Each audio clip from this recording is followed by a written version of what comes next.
ನಮಸ್ತೆ ಸ್ನೇಹಿತರೆ, ಇವತ್ತು ನಾವು ದ್ವಿತೀಯ BA ರಾಜ್ಯಶಾಸ್ತ್ರದಲ್ಲಿ ಮುಖ್ಯವಾದಂತಹ ಪ್ರಶ್ನೆಯ ಬಗ್ಗೆ ನೋಡುವ. ಇದರಲ್ಲಿ ಮೊದಲನೇದಾಗಿ ನೀವು ಬ್ರಿಟನ್ನ ಸಂವಿಧಾನದ ಲಕ್ಷಣಗಳನ್ನು ತಿಳ್ಕೊಳ್ಳೇಬೇಕು. ಬ್ರಿಟನ್ನ ಸಂವಿಧಾನ ಲಕ್ಷಣ ತುಂಬಾ ಮುಖ್ಯವಾಗಿರುವಂಥ ಪ್ರಶ್ನೆ. ಈಗ ನೀವು ಅಂತಿಮ ದಿನದ ತಯಾರಿಯನ್ನು ಮಾಡ್ಕೊಳ್ಬೇಕಾದ್ರೆ ಅದರ ಪಾಯಿಂಟ್ಸನ್ನಷ್ಟೇ ಕಲಿತಾ ಹೋಗಬೇಕು. ಎಲ್ಲವನ್ನು ಕೂಡ ನೋಡ್ತಾ ಹೋದರೆ ನಮಗೆ ಸಮಯ ಕೂಡ ಇಲ್ಲ. ಇದರಲ್ಲಿ ನಾನೀಗ ನಿಮಗೆ ಪಾಯಿಂಟ್ಸನ್ನು ಹೇಳ್ತಾ ಹೋಗ್ತೇನೆ, ಅದನ್ನು 2-3 ಸಲ ಗಮನದಲ್ಲಿಟ್ಟುಕೊಳ್ಳಿ.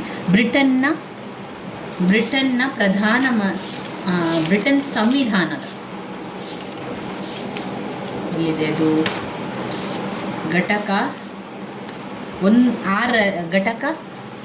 1 ಪುಟ ಸಂಖ್ಯೆ 6ರಲ್ಲಿದೆ ನೋಡಿ. ಪುಟ ಸಂಖ್ಯೆ 6, ಬ್ರಿಟನ್ ಸಂವಿಧಾನದ ಲಕ್ಷಣಗಳು.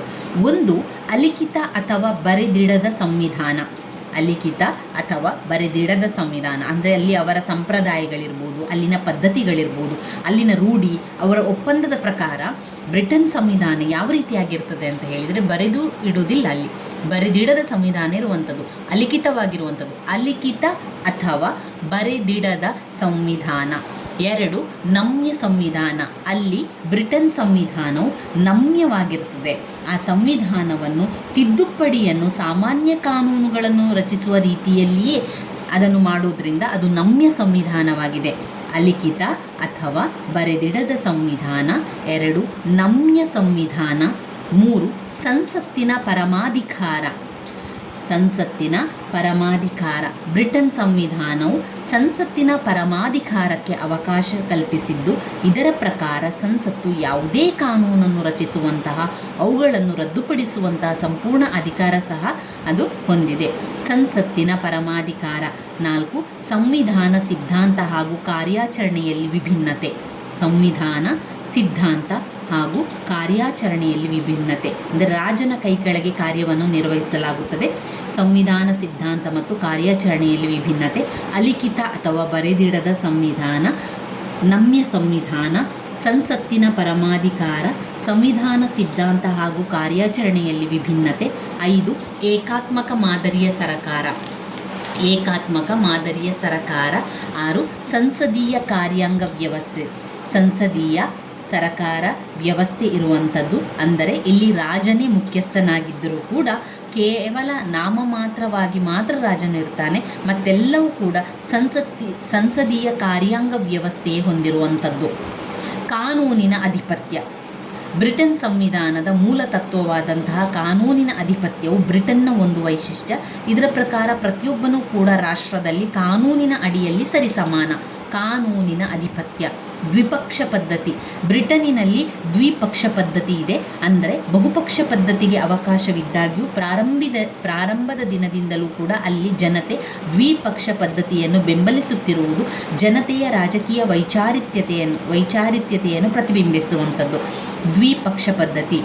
ಲಿಖಿತ ಸಂವಿಧಾನ ಅಥವಾ ಅಲಿಖಿತ ಅಥವಾ ಬರೆದಿಡದ ಸಂವಿಧಾನ. ನಮ್ಯ ಸಂವಿಧಾನ. ಸಂಸತ್ತಿನ ಪರಮಾಧಿಕಾರ. ಸಂವಿಧಾನ ಸಿದ್ಧಾಂತ ಹಾಗೂ ಕಾರ್ಯಾಚರಣೆಯಲ್ಲಿ ವಿಭಿನ್ನತೆ. ಏಕಾತ್ಮಕ ಮಾದರಿಯ ಸರಕಾರ. ಸಂಸದೀಯ ಕಾರ್ಯಾಂಗ ವ್ಯವಸ್ಥೆ. ಕಾನೂನಿನ ಅಧಿಪತ್ಯ. ದ್ವಿಪಕ್ಷ ಪದ್ಧತಿ. ಅಧಿಕಾರ ಪ್ರತ್ಯೇಕತೆಯ ತತ್ವ. ಮೂಲಭೂತ ಹಕ್ಕುಗಳು ಸ್ವಾತಂತ್ರ್ಯದ ಹಕ್ಕು, ಶೈಕ್ಷಣಿಕ ಹಕ್ಕು, ಧಾರ್ಮಿಕ ಹಕ್ಕು, ಸಮಾನತೆಯ ಹಕ್ಕು, ಇವು ಮೂಲಭೂತ ಹಕ್ಕುಗಳು. 11, ತಾಳ್ಮೆ ಮತ್ತು ಸಹಿಷ್ಣುತೆಯ ಲಕ್ಷಣಗಳು.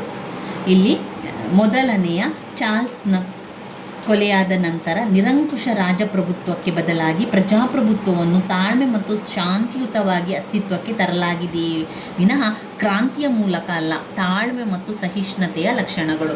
ಇವಿಷ್ಟು ಬ್ರಿಟನ್ ಸಂವಿಧಾನದ ಲಕ್ಷಣಗಳಲ್ಲಿ ಬರ್ತದೆ. ಈ ಪಾಯಿಂಟ್ಸ್ಗಳನ್ನು ನಿಮಗೆ ನಾನು ಮತ್ತೊಮ್ಮೆ ಹೇಳ್ತಾ ಹೋಗ್ತೇನೆ. ಯಾರೆಲ್ಲ ಓದ್ಕೊಳ್ಳಿಲ್ವೋ ಆ ಪಾಯಿಂಟ್ಸನ್ನಾದರೂ ನೀವು ಬಾಯ್ಪಾಠ ಮಾಡ್ಕೊಳ್ಳಿ. ಅಲಿಖಿತ ಅಥವಾ ಬರೆದಿಡದ ಸಂವಿಧಾನ. ನಮ್ಯ ಸಂವಿಧಾನ. ಸಂಸತ್ತಿನ ಪರಮಾಧಿಕಾರ. 4, ಸಂವಿಧಾನ ಸಿದ್ಧಾಂತ ಹಾಗೂ ಕಾರ್ಯಾಚರಣೆಯಲ್ಲಿ ವಿಭಿನ್ನತೆ.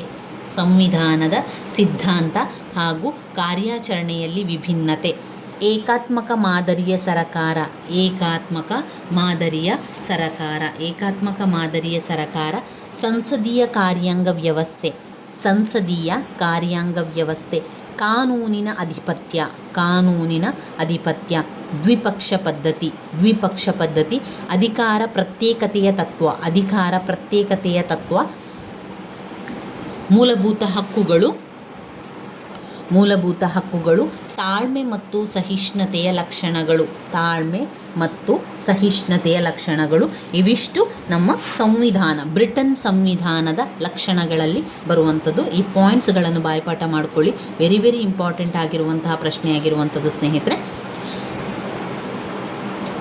ನನ್ನ ವೀಡಿಯೋಸ್ ಎಲ್ಲ ನಿಮಗೆ ಇಷ್ಟ ಆಗಿದರೆ ಲೈಕ್ ಕೊಡಿ, ಶೇರ್ ಮಾಡಿ, ಸಬ್ಸ್ಕ್ರೈಬ್ ಮಾಡಲಿಕ್ಕೆ ಮರಿಬೇಡಿ. ಧನ್ಯವಾದಗಳು.